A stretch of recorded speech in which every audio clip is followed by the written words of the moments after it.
Hola amigos de YouTube, ¿cómo dicen que les va? Mi nombre es Noé y bienvenidos a un nuevo video del canal. ¡Hola! ¿Cómo les va a ustedes? ¿Cómo están? ¿Cómo les va? Yo sigo igual, si no es que peor que antes. Sigo con la bronquitis.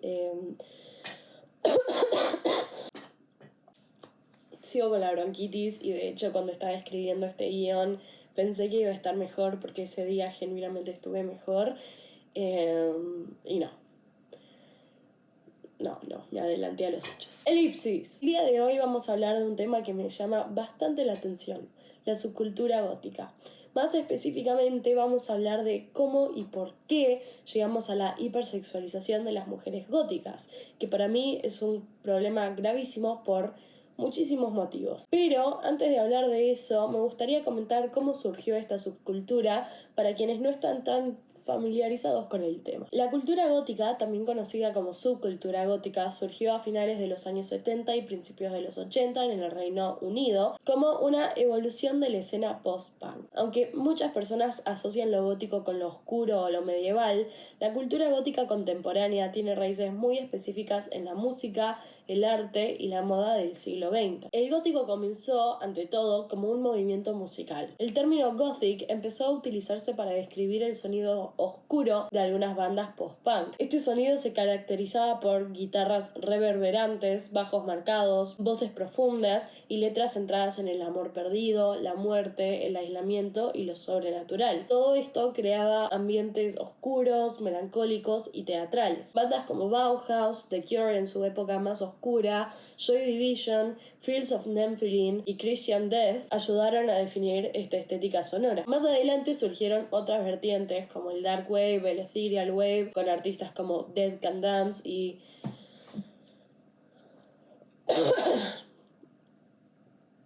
Cocktail Twins.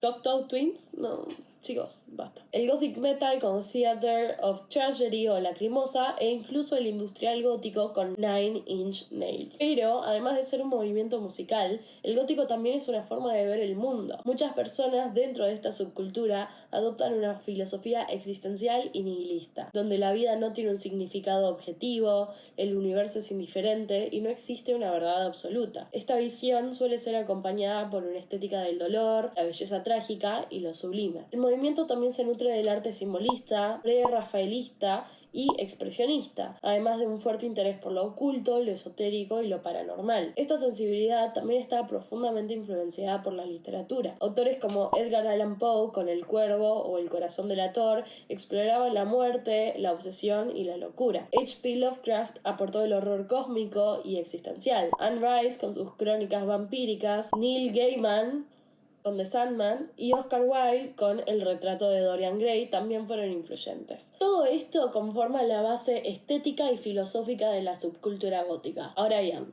¿qué carajo tiene que ver con la moda? Lo que pasa es que la moda gótica nace como una extensión visual de esta sensibilidad. Está influenciada por el romanticismo del siglo XIX, la estética victoriana, medieval y eduardiana. Esto se refleja en el uso del terciopelo, el encaje, los corsets, vestidos vintage, sombrillas, prendas teatrales y siluetas dramáticas. La idea no era verse sexy, la idea era verse melancólico, fantasmal o etéreo. Incluso muchas veces se buscaba llegar a lo contrario del atractivo convencional, con pieles pálidas, ojeras marcadas, ropa oscura y siluetas que generaban distancia. En los años 80, la moda gótica se posicionó como una rebelión estética contra los colores brillantes y la moda dominante. Era una forma de identidad cultural y expresión personal profundamente ligada a la música y la filosofía del movimiento. En los años 90, sin embargo, la estética gótica comienza a ganar visibilidad fuera del underground. Empieza a mezclarse con la cultura mainstream y aparecen subgéneros como el gótico romántico y el gótico victoriano, con énfasis en encajes, terciopelo, corsets y siluetas históricas. Seguía siendo una estética teatral excesiva y melancólica, más fantasmal que sensual. Pero todo comienza a cambiar cuando los medios descubren que lo gótico vende. Hollywood y la televisión empiezan a tomar esta estética, pero la reinterpretan bajo una lógica comercial. Si algo va a aparecer en pantalla, tiene que ser atractivo, tiene que ser deseable, tiene que ser consumible. Y es ahí donde la estética gótica empieza empieza a transformarse. Lo que originalmente era distancia, melancolía, extrañeza, androginia, oscuridad emocional, empezó a convertirse en seducción, dominación, misterio erotizado y fantasía oscura. Un ejemplo claro de esto es The Craft. Las protagonistas tienen una estética gótica, pero completamente filtrada por la mirada comercial. Polleras cortas, medias, maquillaje glam, sexualización adolescente y una narrativa que mezcla la oscuridad con lo atractivo. Y a partir de ahí aparece un nuevo arquetipo, la chica gótica sexy, o, entre nos, la gótica culona. Ya no importa que esté asociada con la muerte, ya no importa la melancolía, ya no importa la alienación. Importa que sea misteriosa, pero atractiva. Oscura, pero todavía deseable. Y esto se vuelve todavía más evidente con el internet. Primero Tumblr, después TikTok, después memes. La estética gótica se convirtió directamente en un fetiche. Aparece el concepto de goth girlfriend o goth mommy, o, repito, la gótica culona. Y ahí la subcultura queda completamente reducida a una fantasía sexual. La imagen se simplifica a chica pálida, ropa negra ajustada, maquillaje oscuro, chokers, botas altas y actitud dominante. Y en ese momento todo el contexto desaparece. Desaparece la música, desaparece la filosofía, el arte, la literatura, desaparece la identidad. Solo queda un personaje, o incluso peor, un objeto. Y esto es muy importante de decir, esta sexualización no nace de la cultura misma, sino que viene desde afuera. Viene desde una mirada que toma una estética alternativa y la convierte en objeto de deseo. Y esto es un problema por varios motivos. El primero, porque reduce una identidad cultural compleja a una fantasía sexual. La subcultura gótica tiene décadas de historia. Música, arte, filosofía, literatura, todo. Pero todo eso desaparece cuando lo único que importa es la gótica culona. Segundo, porque cambia la forma en la que se perciben las personas que adoptan esta estética. Muchas mujeres góticas reportan que automáticamente son vistas como sexualmente disponibles, dominantes o fetichizables, simplemente por cómo se visten. Es decir, la estética deja de ser expresión personal y pasa a ser una etiqueta sexual impuesta desde afuera. Tercero, porque genera expectativas. Si una persona se viste de cierta manera, se va a esperar que actúe también de cierta manera, que sea dominante, que sea sexual, que sea oscura, pero en un sentido meramente erótico. Y si no lo es, se rompe la fantasía. Entonces la persona deja de ser persona y se convierte en personaje. Cuarto y último, me dejo de quejar. Mentira. Porque esta sexualización vacía completamente el significado original del gótico. Lo que antes era una estética de alienación pasa a ser una estética de seducción. Lo que antes era rechazo a lo normativo se convierte en otra fantasía más dentro de lo normativo. Es decir, lo gótico pierde su capacidad de ser contracultural, que era lo más importante. Y lo más irónico justamente es que la moda gótica surgió para escapar del atractivo convencional. Muchos looks buscaban deliberadamente no ser sexualizados. Si ven mujeres góticas de los años 70, 80, van a ver una imagen completamente diferente a la que tenemos hoy en día de la mujer gótica, con siluetas sueltas, maquillaje exagerado, pero posta exagerado, y ropa teatral. Era una estética fantasmal, no sensual. Buscaban completamente espantar a la gente, ¿ok? Con el tiempo, eso se invirtió. Lo fantasmal se volvió sexy, lo oscuro se volvió erótico y lo distante se volvió seductor. La subcultura queda atrapada en esta reinterpretación. Hoy en día, mucha gente escucha chica gótica y no piensa en el post-punk, ni en el nihilismo, ni en la literatura oscura. Piensan en la goth mami, piensan en la gótica culona, piensan en una fantasía sexual. Y ahí es donde está el problema, porque la subcultura deja de ser identidad y pasa a ser estereotipo, deja de ser expresión y pasa a ser fetiche, deja de ser cultura y pasa a ser consumo visual. Y lo más paradójico de todo esto es que algo que nació para rechazar las normas terminó convertido en uno de los arquetipos más codificados del internet. Pasó de ser un no quiero encajar a convertirse en una fantasía masculina altamente definida. Y eso es justamente lo que muchas personas dentro de la subcultura gótica critican hoy, que lo gótico dejó de ser una forma de expresión personal y pasó a ser un personaje sexualizado construido por los medios. Y la verdad es que a mí me da muchísima pena ver cómo todo este movimiento hermoso terminó siendo despreciado de cierta manera y reducido a esta fantasía sexual. Pero especialmente le quiero echar la culpa a los hombres, cómo no, porque son incapaces de ver a una mujer haciendo lo que le gusta, expresándose como le gusta, sin verla como un objeto sexual.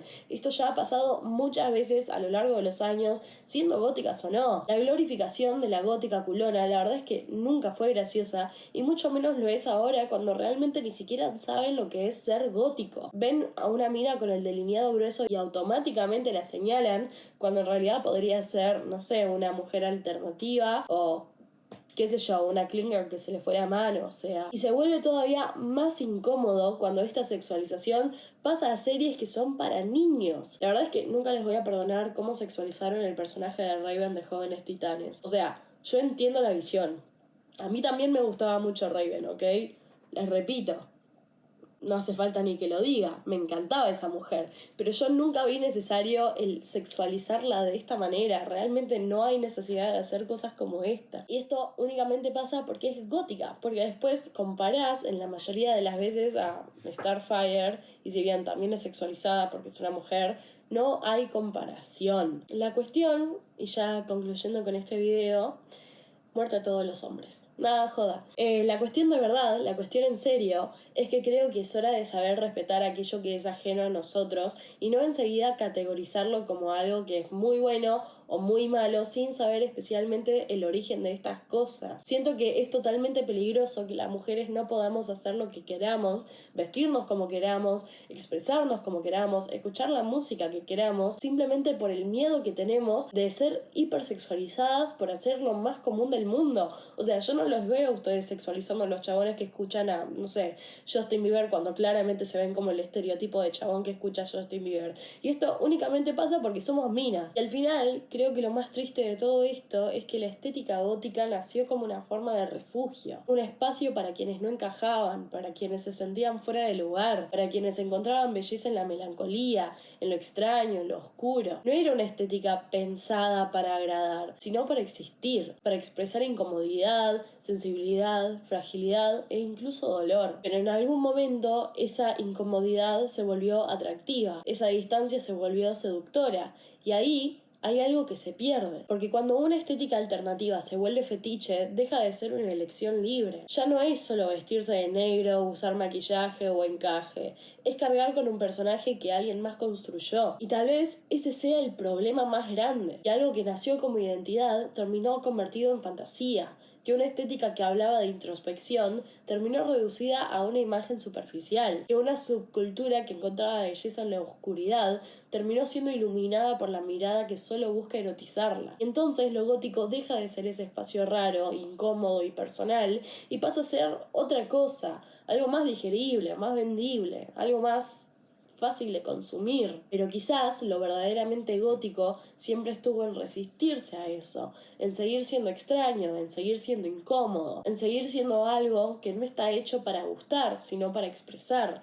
Porque tal vez en el momento que una estética alternativa empieza a existir para atraer miradas, deja de ser alternativa. Y ahí, en ese punto, es donde lo gótico pierde parte de sí mismo. Pero bueno, eso es todo lo que tengo por hoy. Muchas gracias por ver, si lo hicieron hasta acá. Coméntenme qué opinaron de este video, coméntenme si sabían sobre el origen de la cultura gótica, coméntenme especialmente si son góticos, porque yo, a pesar de mi fachada, no lo soy. Simplemente hice lo mejor de mí, di todo para representar bien este video, pero sé que alguien con más conocimiento me va a decir: ¿qué hiciste, flaca? Sácate la cara directamente. Coméntenme qué les pareció el video, y si son de la cultura gótica, coméntenme cómo llevan ustedes el ser góticos. ¿Qué es lo que significa para ustedes? También me pueden comentar si me equivoqué en algo con la historia, con el origen. Coméntenme bandas góticas, porque escuché algunas y me gustaron bastante. Y bueno, nada, me gustaría seguir escuchando porque me gusta escuchar música. Y bueno, nada, tienen mis redes sociales en la descripción, síganme en mi Instagram personal, especialmente subo muchas encuestas para saber qué hacer próximamente para mis videos. Este es un video que se hizo a partir de una encuesta, entonces siempre pueden participar de eso. La verdad es que nada, los invito a hacer eso, los invito a darle like a este video y los invito a suscribirse si les gusta y quieren ver más. Y bueno, nada, eso. Bye. Sí, es como un poquito caótico todo ya. Ya se fue como un poquito de las manos, pero está divertido, ¿eh? ¿Sí te estás divirtiendo? Sí. Hay que ponerle onda a la vida.